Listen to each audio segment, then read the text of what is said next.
Alright, so hello everyone and welcome to the Google Forms education training. And in this video I'm going to try to cover everything you need to know about Google Forms. But let's begin. We'll start with number 1. We're going to work our way down to number 20 here. So create a form, create a Google form. Now for me, the easiest way to create a Google form is always through Google Drive. So I like to always go to Google Drive first, and then if you want to create a form, you can just go to New, scroll down to More, and you can click right here, and I'm going to create a form just like that. And you could see it starting to open up. Alright, I'm going to click this here. Now, I like to create forms in Google Drive because you can create them in specific folders and be much more organized. Okay, I'm going to show you another way to do it. But if I want to create a form, let's say a math form, I can go right into my math folder, and then I can go to New, More, Google Form, create a form, and now this form will be saved specifically in my math folder. We'll call it Math Form 1. You'll see it's titled up here. Now I'm going to click this to be away, and you'll notice it pops up right here. So I think the easiest way to create a form is by just going from within your drive. However, you can also create a form just by going to Google Forms. And this is just a web search. Alright, so here we've typed in Google Forms, and you want to choose the one here, docs.google.com forms. Okay, this is the one you're going to choose. I'm going to click it right here, and here I am. And what's a little different with this one is you immediately, as opposed to creating a form in Google Drive, when you go through docs.google.com/forms, you can kind of pick a different, they have different like templates here.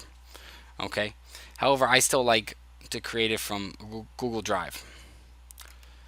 So that was the first task. Okay, so now let's go to the second one here. Okay, name, title, and give a description. And here is the name of your form, of your document up here. So this is the name that you're going to see in your Google Drive or when you send it to somebody. This is the title of the form, which can be different.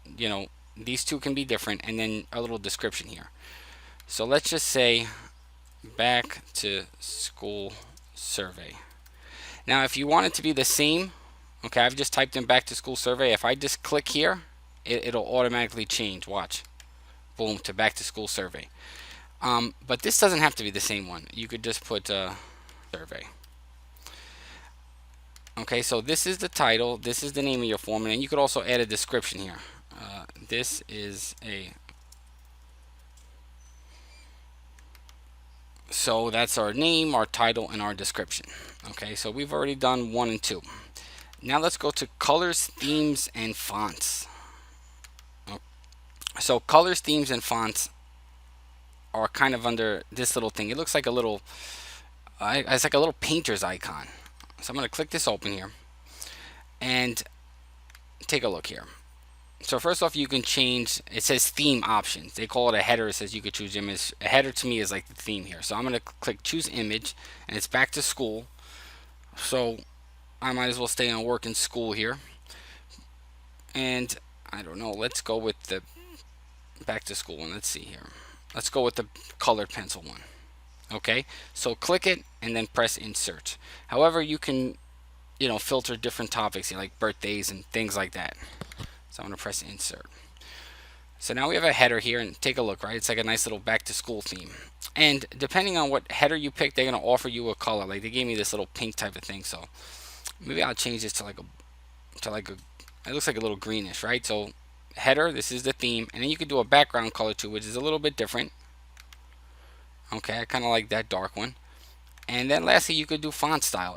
Everybody uses basic, but there's other ones. I kind of like this one here, the playful one. I don't know. It's like a less threatening. It's a more school vibe to it, I think. So I'm going to stick with this one here, the back to school survey. So we did theme, color, and font. Alright, so this section is going to be a little bit longer. It's going to be add questions, but there's a lot of different questions you could add.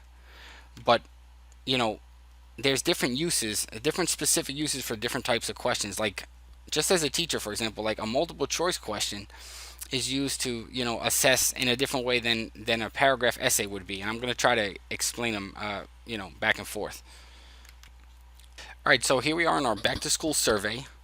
And let me just say real quick, Google Forms are used to gather information. And, yes, you can use it for quizzes, but a lot of times it's used just to, just to put out surveys and collect information and things like that. Like I said, for teachers, there's a whole quiz section, but we're going to focus on surveys, which was its like original use. So here's the first question you have. It says untitled question. Okay, so we said add questions. The first question you don't have to add, they have already there. But you do have to pick the type of choice, the type of question style, kind of, right? So I'm going to start with like a multiple choice question. And you're going to ask a multiple choice question, in a survey, for example. A great way to ask a multiple choice question would be like, what school do you teach at? And then you could say something like, is it the high school? And I'm just entering my choices just by clicking. So if I want another option, I'm just going to click here. Then I'm going to go middle school. And the last one could be elementary school or pre-K.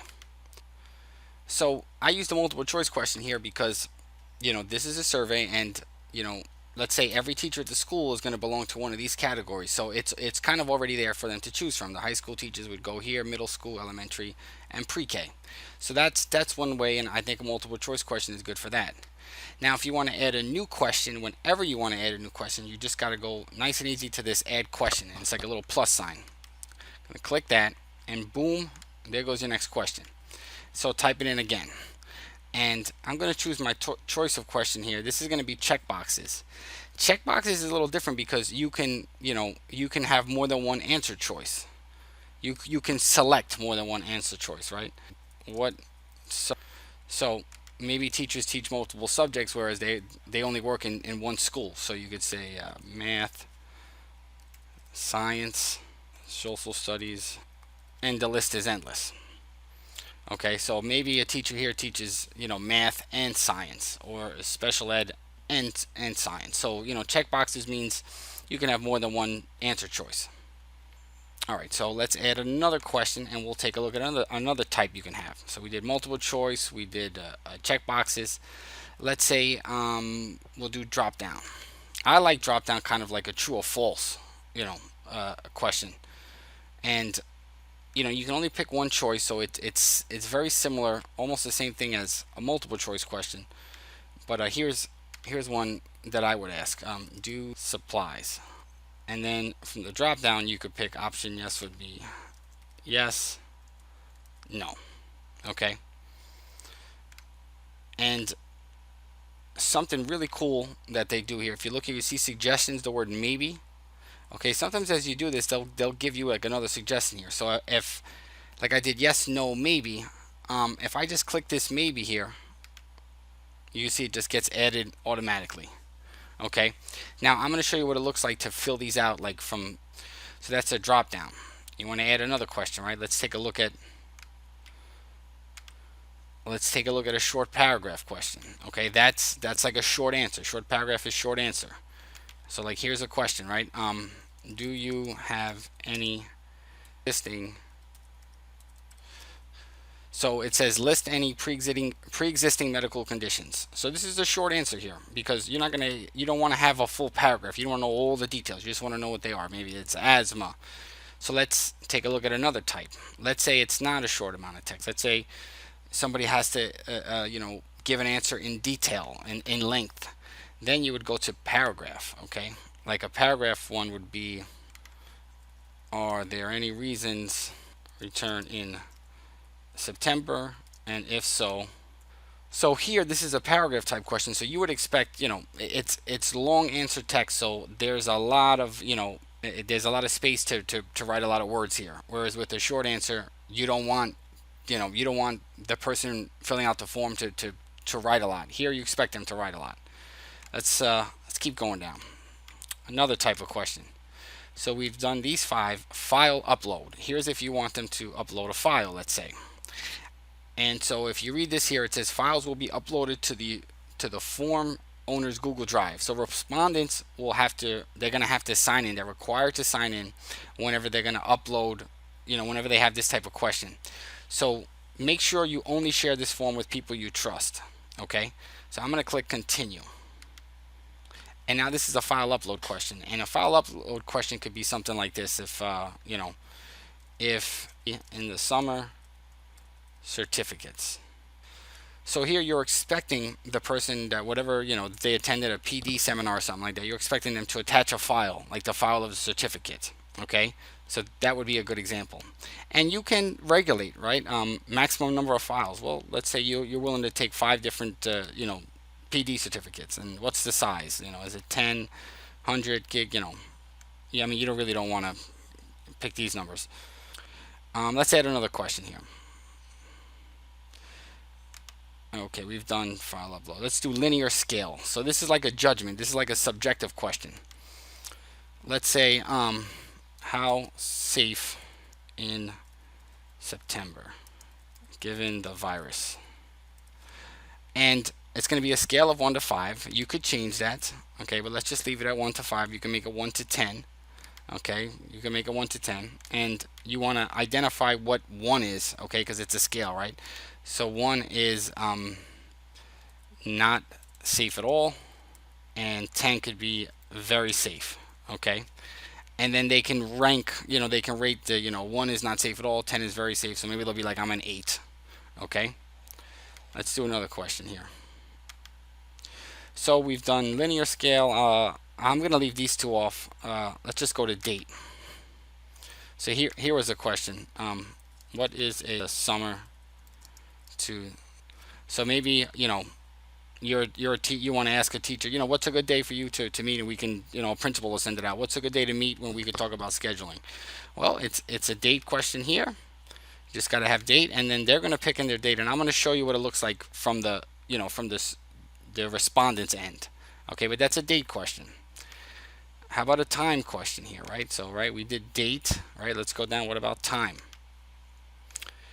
Okay, so here's a time question. For lunch. Lunch is 1 hour, let's say. And then, whoever fills this out would just, enter in the time. So next, I'm going to show you what it looks like when you actually fill out this back to school form. Okay. So yeah, so we just did add. So we added almost all the different question types. Now let's preview this form and see what it looks like. So here's the form. Okay. On our end, we're the creator. Okay, we're creating this form. Now let's say somebody's going to fill it out. So I'm going to go to preview. Okay, so right now we're previewing form. You got to go to this little eyeball, and it means preview. I'm going to click this little eyeball, and it's opening up in a new window. And here's what it looks like. Okay, title of the form, remember, back to school survey. This is our little description. And here's the first question: what school do you teach at? And now this assumes you don't teach at more than one school. So I'm going to put the high school.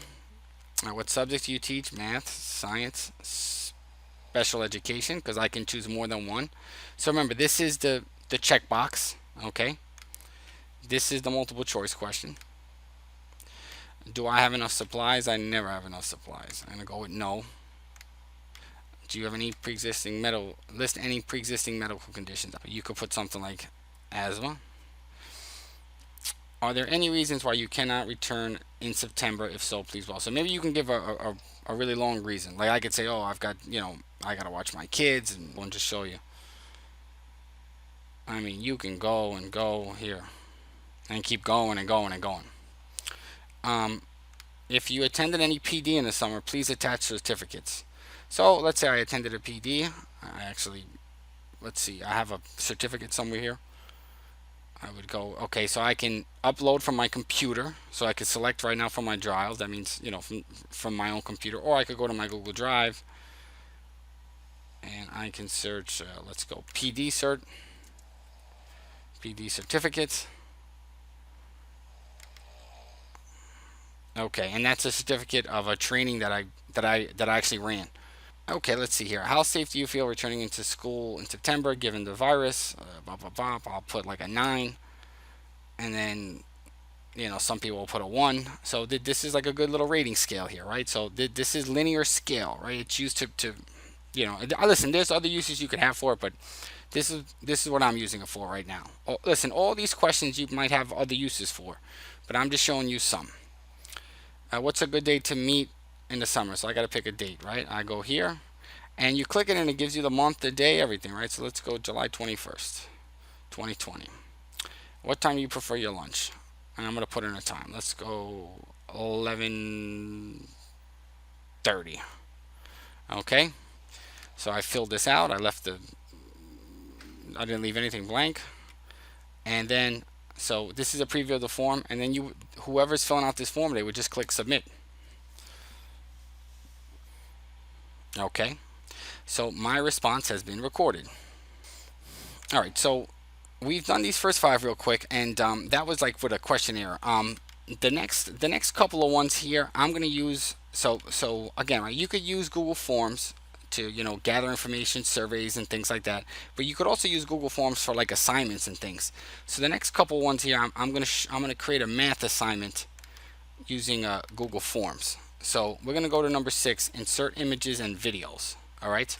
We're gonna do inserting images and videos, and we're gonna create like an assignment type of form, like a math assignment, let's say. And let's say you want to post a video as an assignment, and you want students to watch the video on fractions, and then you want them to respond to that video. So what you have to do is you have to insert a video. And to insert a video, it's very easy here, right? You have to click on the question, okay? And you'll see on the side here a little YouTube, it's a little play thing right here. You're going to click on this. It's going to open up, and then you can search a video or you can do a link here. So again, this is a link. It says YouTube. All right, remember, it's a YouTube video. Say Khan Academy. So you would search. You'd get a couple different options. Select the video you like. Press select. And here is the video. Fractions basic. Now you can title the video, but I just like to write please view as the title's right on the Khan Academy video. And the video is inserted, but we still have to write a question on the video. So what I like to do actually is I like to put the video first and then the question. So what I'm going to do here is I'm going to pull this video up and put it above, and you can do that too. Okay. So I've got the video first. It says please view, and then my question is going to be down here. I'm going to make it a paragraph question and write something like from the video above. And there I've inserted a video. You can insert an image by clicking right here, add image. Now if I click add image here, it's going to go in between these two, but I want to add an image below. So I'm going to click on this thing, and just from this little sidebar, okay, images is going to look like a Google Drawings image. This is like the same little icon, and it's right above add video. So you're going to click here, and now you can add an image from a number of different places. You can upload an image. You can use your own camera. That'll take a picture of yourself, URL. But I think one of the best things is Google image search here. So I'm going to write adding positives and negative numbers rules. Adding positive and negative number rules. And I see a little infographic here. Kind of cool. Select by clicking on it, and don't forget to press insert. And now I've added a nice little infographic. Okay. And then here's the image. It's been added to the Google form. Okay. I'm going to write please view. Here is my image. I want to show you something else you can do. You can change the size of the image by clicking on it and then moving this down or a little bit. Okay. One thing that you can't do is you can't crop though. Not that I'm aware of here. And I'm going to keep making this smaller. Okay. And also notice it's on the left hand side. You can actually move it to the middle by clicking on these 3 little dots here. You can center align it. Okay. And just the same, you can center align your video as well. Okay. But it doesn't have to be centered. Now here's my infographic, and I can add a question like please the infographic that you may have. Now you could actually even add images to questions, okay, like a multiple choice question. Or a better example would be find the formula for sugar. And then under options, you would click add image, and you can enter in, I don't know, let's say sugar formula. Here, insert, I'm not saying this is sugar, but it looks like a type of sugar. And then they could choose that one, right? And then here, maybe you want to put another option. You could put another image, and maybe instead of a sugar, you can do amino acid. It has an amine group, and I believe this is a carboxyl group.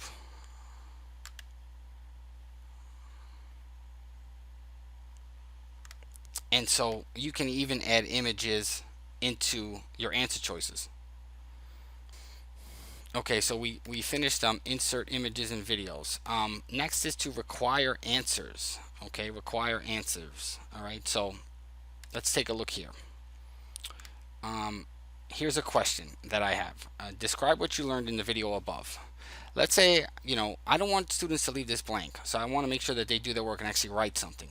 So if I want to make sure this question is required, I'm going to click on this question here, and right down here where you see the word required, I'm just going to click this little icon, and now this question is required.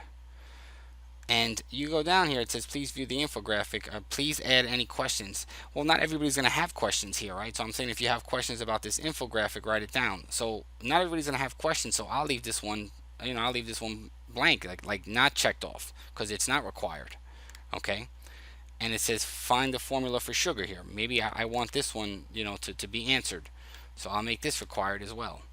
And when questions are required, there's these little stars here. You see, now there's a star, this little red star. Sorry. You could see it right here. Okay. You don't see the star here, but you see the star here. So that's how you know it's required. Okay. Duplicate items. Okay. So duplicate or delete. For example, you can duplicate questions, you can duplicate videos, things like that. So let's say I want to duplicate this video here. Okay, just to please view. Okay, to duplicate something, it just looks like a page and another page. I'm just going to click duplicate. Okay, and now I've duplicated this video. Okay, and maybe you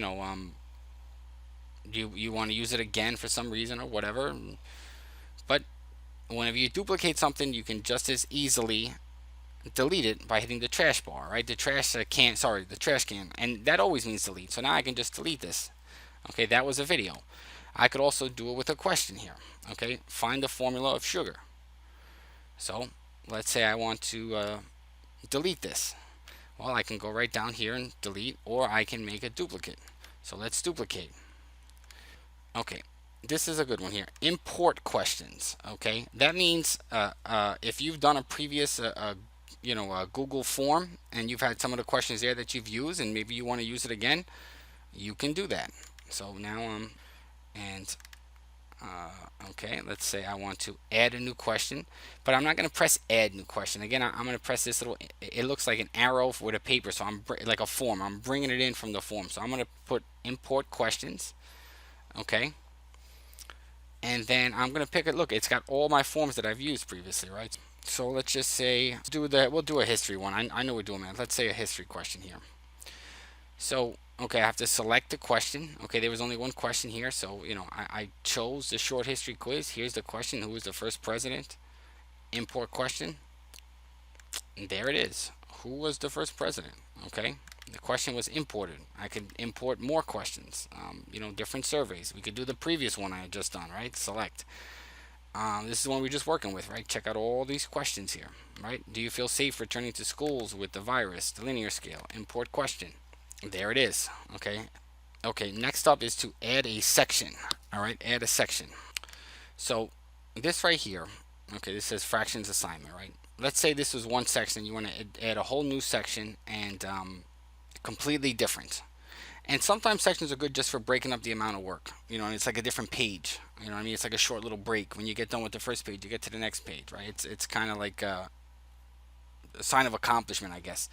So if you want to add a new section, again, you're going to be on this little sidebar here, and you're going to go all the way down to add section.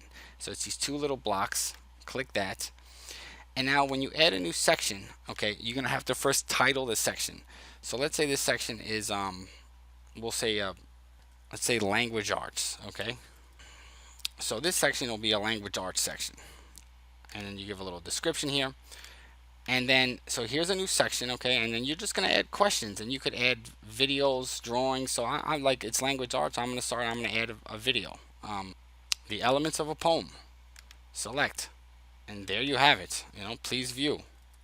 So something interesting I want to say too, once you name this thing language arts videos, if you're going to create a new section, you should probably go back and change the title, because it really isn't like a title anymore. Now your original part kind of becomes like a section. So you could say maybe this is like math section now, and science will be this section.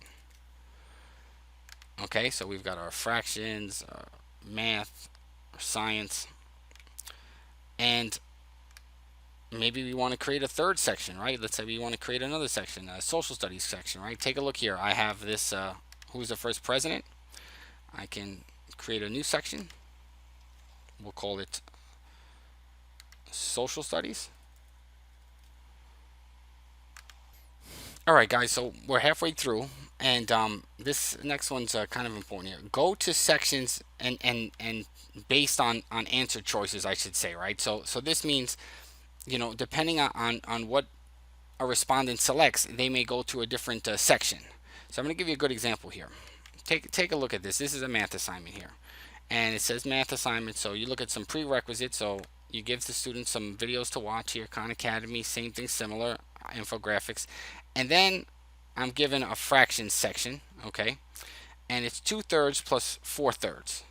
So let's say if the students know how to add this part, if they know how to add fractions with common denominators, they can go on to a more difficult section, multiplying fractions. Okay, so I've created a new section, the next section, multiplying fractions. However, let's say that these students aren't able to add 2/3 plus 4/3. They don't know what common denominators are at 6/3, or they don't know that 6/3 can be reduced to 2 as an example. Maybe you want to have them go to a different section and relearn how to do adding common denominators. So this is the question they have. Okay, it says here, solve the problem above. Okay, it's 2/3 plus 3/4, and you've given answer choices 2, 1/2, 1/6, and if the students get it correct and they select answer choice 2, you want them to go down and learn something new, multiplying fractions, or review something new. So for that, I can actually send them to section 4, and I do that by clicking these 3 little dots here, and where it says go to section based on answer. Okay, go to section based on answer. So I'm going to click this now, and what you'll see is these little things pop up now. So if they select 2, I want them to go where? To multiplying fractions, because that means they know how to do it. They've solved this correct. And if they get the wrong answer here and the wrong answer here, I want to send them where? To the common denominator section. To the common denominator section, so that they can review. Okay? So, and now I'm going to show you real quick how it works. And here I am at the fraction question. So here's how I would look for a student. What's 2/3 plus 4/3? And let's say I select the wrong answer, and I select this here, which is 1/2. This should send me where? To the common denominator section, so I can learn. So I'm going to press next, and I got it wrong. So where do I go? Common denominator, and I have to watch a video on common denominators. Let's say I select 2, and then I go next. I'm on the multiplying fraction section. Next up is require a sign-in. So I'm going to go to a new form assignment. Let's go to like a social studies one. All right, so here we are in a social studies quiz, and let's say you want to require a sign-in. So a lot of the next sections we're going to do are going to be part of settings. Okay, so settings is always like the gear icon. So I'm going to click this little gear icon up here to go into settings. And if you want to require a sign-in, you are going to have to click this here. If you're at a school district, it means, it has to be somebody with the school district email to be able to sign in. So, if I send it out to all my students, then all my students must be signed in to their G Suite for Education account to do it. If I'm a teacher and I send out this form to all the staff, and then it means it restricts it to only those in my G Suite for Education school and domain can sign in and answer this. That's what it means when it says require sign in. Okay. If I click this off, then it can be anybody. So you don't have to require a sign in here. Okay, so if you're sending it to parents, you'd want to have this thing clicked off, right? Because they're not going to have a G Suite for Education domain. Click it on if you're going to send it for your school. If you're sending it for your students or other teacher or other staff, if it's a staff-wide question, you'd have it on. Again, if it's parents, somebody outside, sports, extracurricular activities, turn it off. But I'll leave it on for now. Next is to collect emails. Okay, collect emails.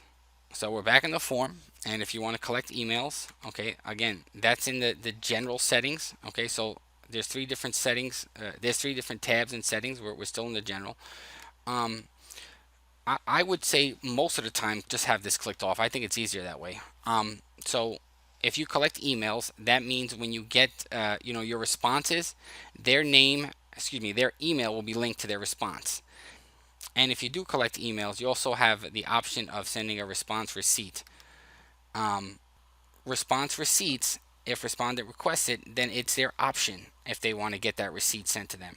If you put always, that means you're just going to send an email to them all the time. Now, think about it. If I don't have this thing clicked off, I can't send them a response receipt because I don't have their email. You know what I mean? I have to click collect emails and then I can send them a response receipt because now I have their emails and I can send it to them. If this isn't clicked on, I don't have their emails and I can't send it to them. Okay, so let's put response receipts. Let's put if the respondent requests it. So I'm going to fill this out now and we're going to see what it looks like. So I'm going to do save. And it's collecting my email address. Capital New Jersey. Let's go with North Bergen, even though it's not. And I have an option here. Send me a copy of my response. So I can put yes, or I can leave it marked off as no. Okay? And that's what a receipt is. It's just a copy of my response. Okay? If I don't have it checked off, notice it's not there. It's not going to send me a copy. So that thing has been taken off. Okay? Also notice here it says your email address will be recorded. Okay? That's because it's collecting emails, as I have checked on, as you can see over here. Okay? So if I check it off, press save, and then open again, now you can notice it doesn't say my email is being collected. So next up is some setting options. So now I'm going to go over some setting options for you guys.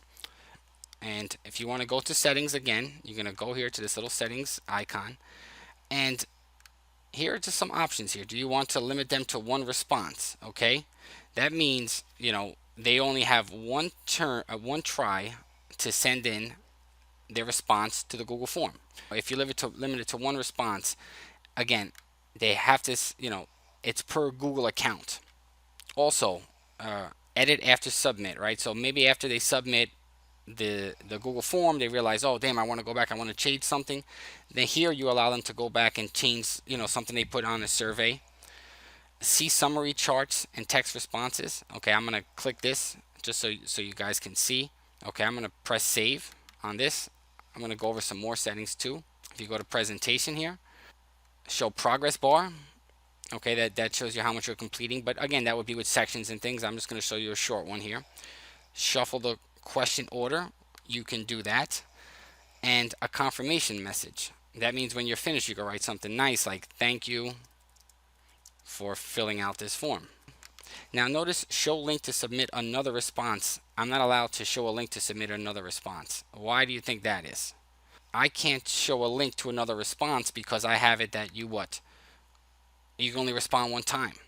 However, if I uncheck this and say, hey, you could respond to as many times as you want, now take a look. Okay, now I can show a link and you could submit it again and again and again. So I'll leave that that checked here, and we're gonna check out all this how it looks, right? So here's what we have. We have that they can edit after submit. They can see summary of text responses. We have the progress bar, which you won't see because this is a short quiz. We're going to shuffle the question orders. So Trenton was at the top. We got Union City at the bottom. And show link to submit another response and a thank you for filling out this form. So let's see what this looks like. What is the capital of New Jersey? Okay, page one of this is like our little progress bar right here. Page 1 of 1 is done. Okay, so let's go with well, let's just say North Bergen. Submit. And now take a look here. Okay, so we can see previous responses, we can edit a response, and we can submit another response here. And the last part here says thank you for filling out this form. That's my confirmation message. And you saw we finished it here. Here's our little message. Thank you for filling out this form. All right, so we just went over the setting options here, and now let's talk about response summary. So after you've sent out your Google form and the respondents have answered a bunch of questions, you want to see, you want to see what they chose, right? You're going to look at the answers you get, right? So you want their response summary. And I'm going to pull up here a Google form, okay? And this is like this was an anonymous survey. What type of presentation format did you like best, whatever. And it was sent out, and if you want to find your responses, nice and easy, it's here in the middle, okay? And it gives you the number 8, meaning the number of different responses. So if you want to see the responses, you're just going to click here, and then you can go, it begins with a summary. I'm clicking on summary, and for example, the first question is, what type of presentation format do you like best? Video, audio, lecture, reading? And it gives you a nice little breakdown, right? 28% does reading, 2% does audio, this and that, right? So this is the summary of the different questions here. You can go down. What did you like most in today's lesson? You like the lecture, the video. You can go all the way down here, and it does. Google does a good job of using visuals to display data. And here you have like a bar graph, and you've got 3 responses here. So that's summary, but you could also filter by question. So now I'm going to click on question here, and like it's on question 5 of 8 right now. Describe in detail everything you learned from this lecture. So let's see what some people put. 2 people put I don't know. Some people put the next I need to study. You get all crazy stuff, right? I learned a lot of stuff. You get stuff from kids, right? Yes, blank response. But if you click here, you can pick the question. What type of format did you like best? That was the first one. And you could see 3 responses for audio, 2 responses for video. You can toggle here. Okay, I'm on question. I'm toggling. Okay. You can even go to the individual. Okay, now this one I wanted it to be anonymous, so I wasn't collecting names or any emails or anything like that. So, it's just going to be number 4 of 8, 5 of 8. 6 of 8, right? You can see what the 6th person that filled it out did, So here's how you view responses. Okay. Now we're going to talk about next. I'm going to talk about collecting responses, because you can collect them on spreadsheets and things like that, and that'll be next. So let me just go here real quick. Okay. So we just saw the response to summary, but what do you want to do, right? Because sometimes you get like, sometimes you get so many you can have, and you want to save those answers, right? You just don't want to have it in the summary format. So we're going to talk response destination, and let's go to this one here, the school survey. So this is the one I did today, and we just have 1 response, so it's not like the other one with 8. And just a heads up here, if you ever want to stop accepting responses, you could just turn this, and you won't be accepting any more responses, okay? And this is the message that they're going to get. This form is no longer accepting responses. So that's just a little side note there. We have a response here, and the other one had 8, and now the question is, what do we want to do with them, right? Because forms we know is great for collecting data, but what's great for analyzing data? That's going to be Google Sheets, right? So we're going to select response destination, right? So whenever you collect data, you use forms, and then when you want to analyze data later, you want to use the Google Sheets. So now I can create a new spreadsheet, and it'll be titled School Survey, which is the title of which is the name of the file, and then it'll say responses. Or I could add this to an already existing spreadsheet that I have.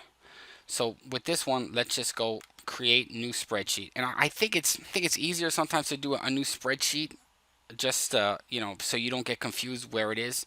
So I would just go with click new spreadsheet. So I'm going to click create now down here, and you can see it's linking this data to a spreadsheet. Okay, and it's been created, right? So I'm going to go to my drive. Okay, and there it is. Okay, school survey, and notice it's in Google Sheets, and here it is. Okay, it starts with a timestamp. Okay, when was it submitted, and then here's your questions, and then you have your responses below. Okay, and this says response form responses. Okay, what subjects do you teach? Math, science, and if it was more people, there'd be more down here. Let me try the other. Let me show. So this is the one with 8 responses. Show you one more time. Let's say I wanna add this to an existing spreadsheet. Okay, I'm gonna go to just like before. I hit the 3 little dots, select response destination, and I'm gonna put select existing spreadsheet. So now I gotta pick a spreadsheet that I already have. Okay, so let me say the biology essay. Select. Okay. So now this data here has been linked to the biology essay spreadsheet. So I'm going to go back to my Google Drive. The page is refreshed. So here's biology essay. And notice here where notice it says biology essay up here. And here's the information from the form that I just sent. Okay. From the school survey one. There's only one response, and it's in biology essay. And you might ask yourself, well, where's the previous information on biology essay? Well, if you look down here, it's different tabs, right? So when when it says add to an existing spreadsheet, you're adding the page, right? Like you're just gonna get a different tab. Like look down below here. Okay, it's just gonna link a new tab kind of. Okay, and it's gonna be under whatever the title was. All right, create and use quizzes. Okay, create and use quizzes.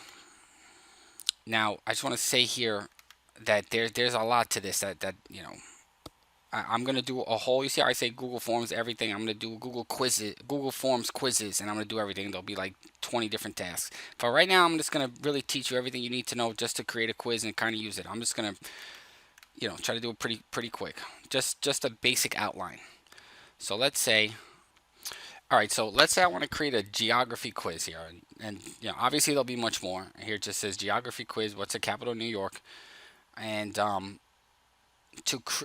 make a form a quiz, you have to again go to settings, and we took care of everything in general. I just went over everything in general. Okay. I went over everything in presentation. Okay. If you want to make it a quiz, this third tab, quiz, you're going to click. And then you see this little tab where it says, this little button where it says make this a quiz. Click this button. Okay. And now this has become a quiz. And you're given some options here. Do you want to release the grade to the student immediately after submission or later for manual review? Well, listen, if it's a multiple choice test and you've already entered in the answers and stuff like this, then why not do it immediately after submission? But if you're going to have like a paragraph, you're going to have to manually go through as the teacher and give it a grade. So I would say later after manual review if you have like a paragraph essay where you're going to put the grades in. Otherwise, it would just leave that question blank, and the score would kind of, it wouldn't be indicative of the student's grade yet. So it depends here, right? If you want to just do a short multiple choice question and you're going to put the answers there, then yeah, immediately after. If you're going to have questions that you have to grade and go in, and if there's questions that you have to manually review, then select this later after manual review. And this is just what the students can see. So here it says respondents can see, and I'm gonna show you this afterwards. After they submit their quiz, let them see the missed questions. So let them see which ones they got wrong. Why not check that off? Show the correct answer for each question, and again, right, very important here. It says, if you can see, it says after grades are released. Okay. And lastly, the point value. Show the total points and the points received for each question. So you might as well have all 3 of these checked off. All right. Now, there's something else I want to talk about real quick. In general here, make sure if you're clicking quizzes, make sure you go here and you go limit to one response. Okay. Restrict it to whatever your education domain is, because you don't want, other people, maybe students could send it to somebody else and take the test. All right. You don't want edit after submit. You don't want that either. Okay. You might not even want to send out some, summary and charts and summary and text responses. Okay. You should hit shuffle the question order. Okay. And you can show a progress bar. You can also leave a confirmation for the quiz, like thank you for taking the quiz. And yes, you're going to collect their email addresses. Do you want to send them receipts? You might not want to do that, because if they take it first, they're going to remember all the questions that were on the test, and then they could share it with somebody else. So I would leave that blank too. Okay. Um, Now I'm going to I've created a question here. Okay, it is a quiz. Okay, because it's a quiz, now you can see answer key. Okay. So I'm going to click answer key, and I can assign a point value. Let's say 3 points for this. Let's say 5 points for this question. I have to select the right answer, which is Albany, and I can give feedback if I want. Let's say, if it was correct answer, maybe you just want to say something like "great job," or if it's an incorrect answer, maybe you want to say, go back and review capitals. And then even if it isn't correct answer, maybe you want to send them, say, go back and review capitals, and then you want to say, here's a link, and then you want to give them a link to, states and capitals, a map. Or maybe you want to give them a video to a song for states and capitals if it's a younger group for them to learn. So, that's something else. This is all about the feedback section. And I got, one more time, I got the feedback by clicking down here, add answer feedback, but you don't have to do that. Okay, now I'm not going to go into details on quizzes here, but that's pretty much a quick outline of it. All right, so next up is a print form and add-ons. Print form and add-ons. All right, so here's my back to school survey, and it should be done electronically, but you can have this printed out. And if you want to have this printed out, you're just going to go here to these 3 little dots. They always mean more in Google, the 3 little dots. And then you're just going to go down here and click on print. It says preparing to print, and you can take it from here. Also, you can always get add-ons. This is a Google Doc as part of the Google Doc suite, so you would get add-ons, not extensions, and you can click here. This add-on thing looks like a little puzzle piece. I'm just gonna click here and show you where it takes me. And they're always having cool add-ons for Google Forms. Obviously I'm not gonna go through them here, but take a look here. The signature one looks kind of cool. Thought I saw it somewhere. So those are your add-ons. Okay, so we're getting to the end here. Number 19, get a prefilled link and add collaborators. All right, so, and let's say this is an assignment, right? So you want the students to know the answers. So what you can do is you can create a prefilled link with all the answers for them to kind of like study. And you're going to go to these 3 little dots, more, scroll down, and see the little thing here, get prefilled link. And what it's going to do is it's going to take me here, and I have to fill in the answers first. Okay, so describe what you learned in the video above. The properties. Now you would want to write, if you're a teacher, you would want to write in a lot of good details, so this is something they could study. But I'll just do the properties. Know the answer here.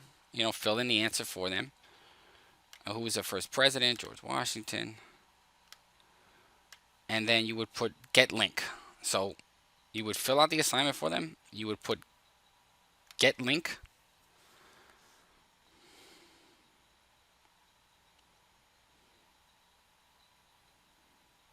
And then right down here, share this link to include pre-filled responses, and you can copy the link here. So I'll show you.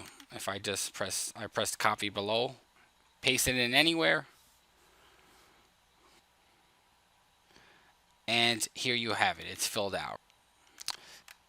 Let's not forget, I almost forgot to add collaborators. Okay, so here is the school survey one, and I created this with the questions here. Now let's say I want another teacher to add their own questions, and that other teacher that's going to add their questions, they're not in it to fill out the form. They're in it to create the form with me. So when I say add collaborators, I mean other teachers to create.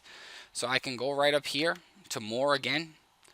Okay, the three little dots or more. I can go to add collaborators.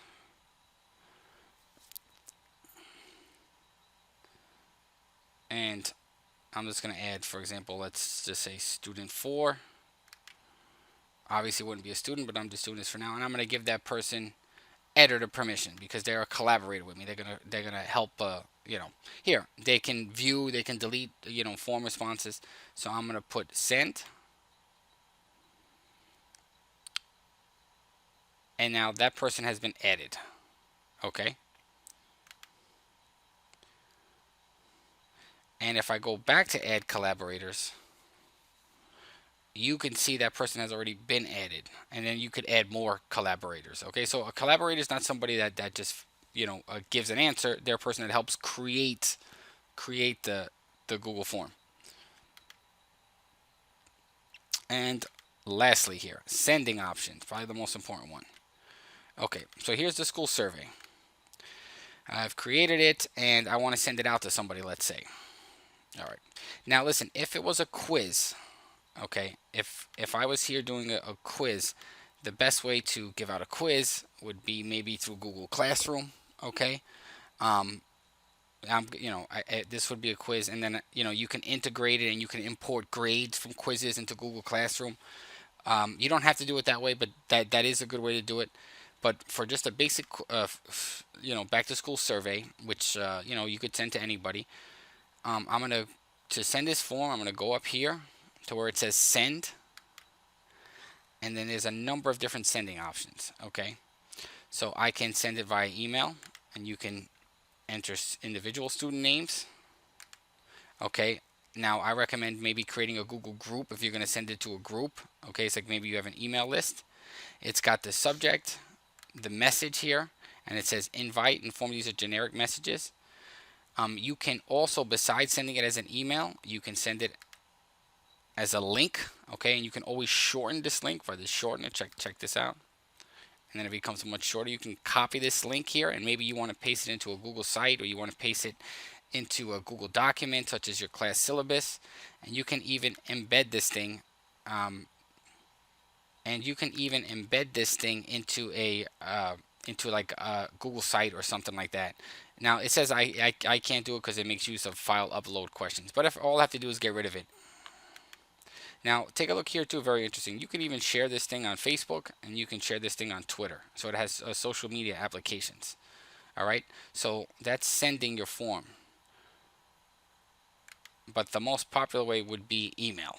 Okay, and you would want to create, that's why it's important to create Google groups and email lists and things like that. And just a heads up too, you can add collaborators down here. Like I said, we already have our collaborators. All right, that's it. That's everything. All right, so hang tight. I'm going to do a full quizzes one coming up soon. But that's basically all I can think of when it comes to Google Forms.